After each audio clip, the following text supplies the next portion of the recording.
ইতিমধ্যে আইপ্যাক ডেকেছিলেন।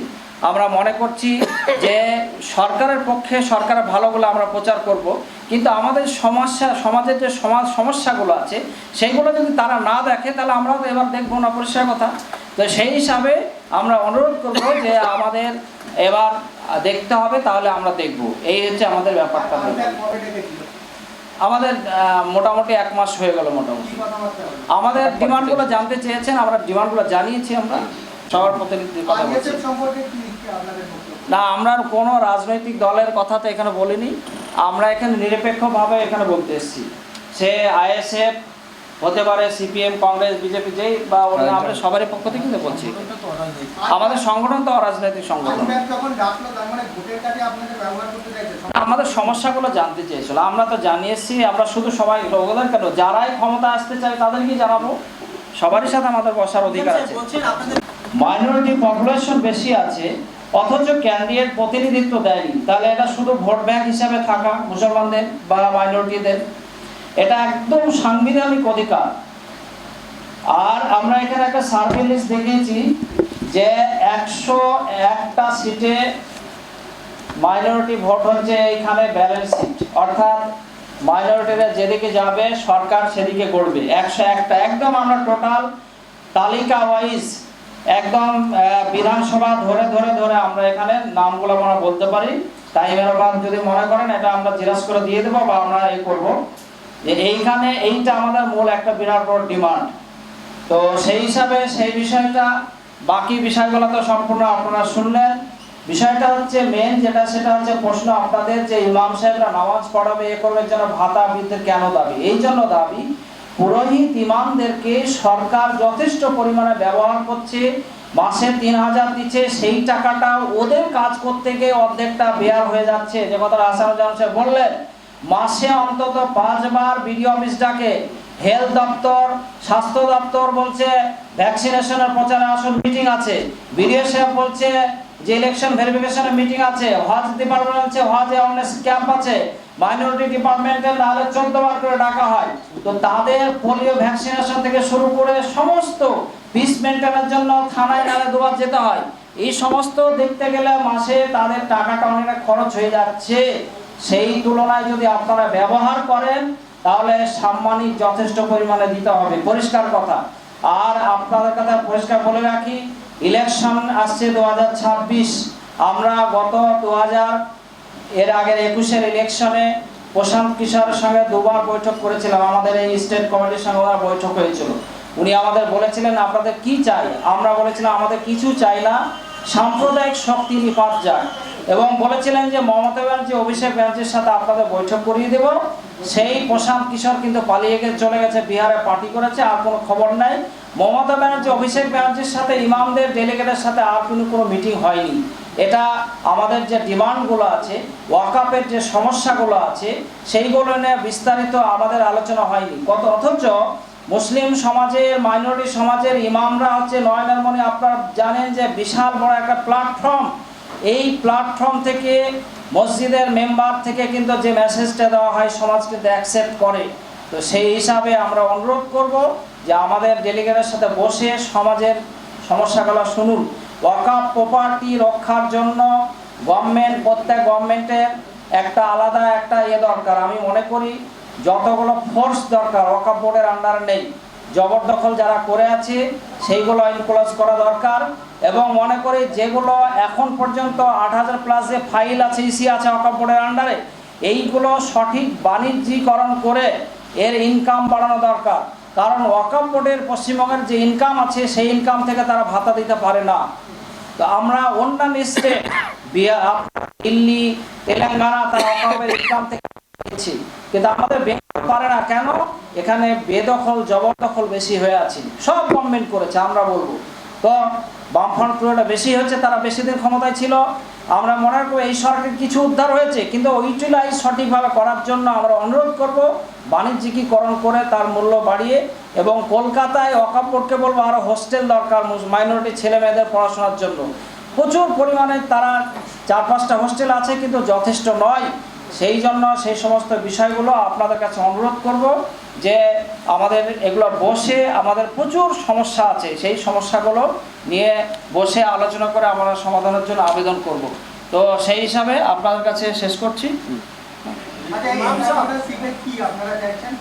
Minority candidate দিতে হবে, যেহেতু 51টা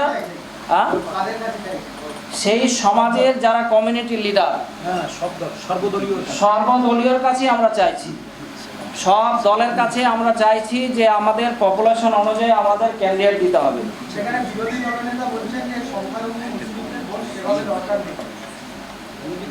উনি যদি মনে করে আমার দরকার না ওনারা দেবেন না, কিন্তু আমরা চাই যদি উনি ওনার দলের সিদ্ধান্ত তিনি বলেন সে তার উত্তর তিনি দেবেন, কিন্তু আমরা কিন্তু যারা এবং বিজেপি তো যদি ওদের উদ্দেশ্য যদি ওরা পরিষ্কার করে যে আমরা সংখ্যালঘুকে নিয়ে চলবো বা আমাদের প্রয়োজন, তাদের ম্যানিফেস্টো দেখাক, তারা অত্যাচার বন্ধ করুক, তাদের আমাদের মাইনরিটি বিরোধী অ্যাক্টিভিটি বন্ধ করুক, আমাদের সাথে আলোচনা করুক, তবেই আমরা আইডিওলজি চেঞ্জ করতে হবে। তো ফলে বাকি যারা আপনার হচ্ছে ডানপন্থী যতগুলো দল আছে সবারই কাছে আমরা এটা রিকোয়েস্ট করছি, বিশেষভাবে সবারই কাছে রিকোয়েস্ট করছি, রাম সবার কাছে রিকোয়েস্ট, বিশেষভাবে যারা ক্ষমতায় আছে। কারণ আমরা ভালো করে এর আগে আমাদের সভাপতি সাহেব বললেন যে এনআরসির ভয়ে হোক যে ভয় হোক, আমরা 2021-এ আমি নিজে 367টা সভাতে অ্যাটেন্ড করেছিলাম।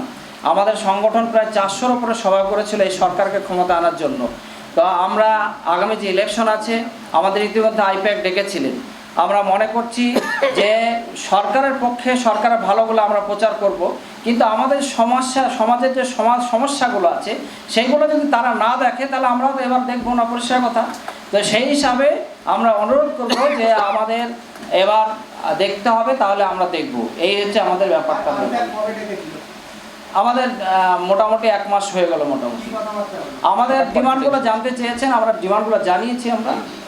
আপনারা তো সম্প্রীতির কথা বলছেন, যেখানে আপনারা পুরোহিত ভাতা বৃদ্ধির কথা বলছেন, সেখানে আলাদা আসনের দরকার নেই, মিলেমিশে থাকলেই তো হয়।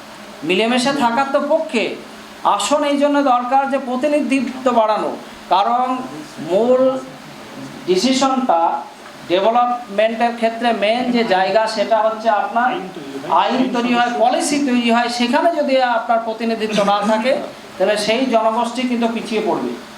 তো সেই জন্য ওইখানে মেন পলিসি মেকিংয়ের জায়গাতেও আমাদের প্রতিনিধিত্ব দরকার, কারণ ডেভেলপটা ওখান থেকে হয়, পলিসি মেকিংটা ওখান থেকে হয়, আইন প্রণয়নটা ওখান থেকে হয়।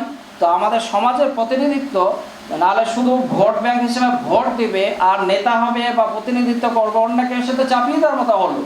তাহলে আমাদের যে দাবি দেওয়া আছে, আমাদের সমস্যাগুলো কে দেখবে, কোথা থেকে মিটবে? না, আমরা তো কোনো সময় বলিনি যে ইমামদের প্রতিনিধিত্ব হবে। আমাদের কমিউনিটির যারা যোগ্য লিডার আছে, হ্যাঁ, এমন আপনারা লিডার চয়েস করবেন না যারা আমাদের কমিউনিটির সঙ্গে মানে ম্যাচ খায় না বা কমিউনিটির সমস্যাগুলো না ভাবে না।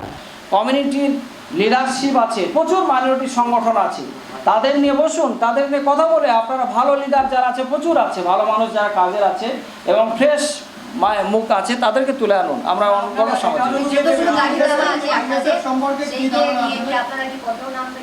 আমরা অবশ্যই আমাদের তো 25শে সেপ্টেম্বর আমরা কলকাতার রাজপথে আমাদের সমাবেশ হবে।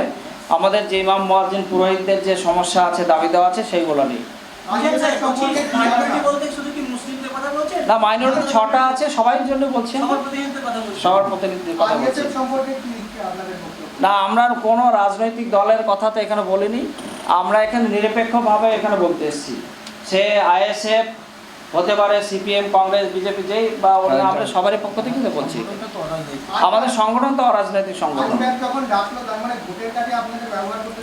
আমাদের সমস্যাগুলো জানতে চেয়েছিল, আমরা তো জানিয়েছি। আমরা শুধু সবাই ওদের কেন, যারাই ক্ষমতা আসতে চায় তাদেরকে জানাবো, সবারই সাথে আমাদের বসার অধিকার আছে। বলছেন আপনাদেরকে বিডিও অফিসে কিংবা হেলথ অফিসে বারবার ডাকা হয়, কারণ দেশের কল্যাণের জন্য বা সমাজের জন্য ডাকি, সেক্ষেত্রে টিএ ব্যবস্থা করুন, আপনার বেতনের ভাবে না, সেটাই তো বলছি যে তাদের রাস্তা খরচ যদি টিএফএ দেওয়া হয় তাহলে তাদের এই টাকাটা বাঁচে। যে ভাতাটা দেয় সেখান থেকে তো 1000 2000 মাসে মাসে এদিকে এমনি চলে যাচ্ছে 1000 টাকা। তো তাহলে অন্তত ভাতাটা 5-6 হাজার টাকা করুক, তবে তো তার সমস্যাটা মিটবে কিছুটা আলো। আর আপনারা ভাববেন না ভাতা দরকার, অনেক রাজনীতি করানো হচ্ছে গ্রামের এলাকায়। আপনার যে সমস্ত মসজিদ কমিটি আগে ইমাম সাহেবদের সম্মানের সাথে আগে ধান গম চাল ইত্যাদি মৌসুমি ফসল তুলে একটা অ্যানাউন্স দিত, সেইটাও কিন্তু অনেক মসজিদ কমিটি যেখানে শাসক দলের কমিটি নেই, বিরোধী দলের কমিটি আছে, তারা কিন্তু বন্ধ করে দিয়েছে। তাহলে এক শ্রেণীর ইমাম সাহেবরা কিন্তু প্রচণ্ড কষ্টের ভেতর আছে, মেন ওটা বন্ধ। এবং কোনো কোনো মসজিদ কমিটি করছে মেন মাইনে থেকে এটাকে অ্যাড করে মাইনেটা কমিয়ে দিয়ে এটাকে অ্যাড করে দিচ্ছি। ফলে এবং ঘর, আমি পুরুলিয়া বাঁকুড়া ঝাড়গ্রামে আমি নিজে সফর করে দেখে এসেছি, আমাদের 300-র উপরে ইমাম সাহেবদের কাঁচা বাড়ি আছে, এখন আমি নিজেকে দেখতে পারবো। সেই জন্য ঠিক আছে, এবার শেষ করতে। আপনার নামটা? আমার নাম নিজামুদ্দিন বিশ্বাস, আমি রাজ্য সম্পাদক। কাছে আমরা চাইছি যে আমাদের পপুলেশন অনুযায়ী আমাদের ক্যান্ডিডেট দিতে হবে। সবার কাছে রিকোয়েস্ট করছি, রাম সবার কাছে রিকোয়েস্ট, বিশেষভাবে যারা ক্ষমতায় আছে, কারণ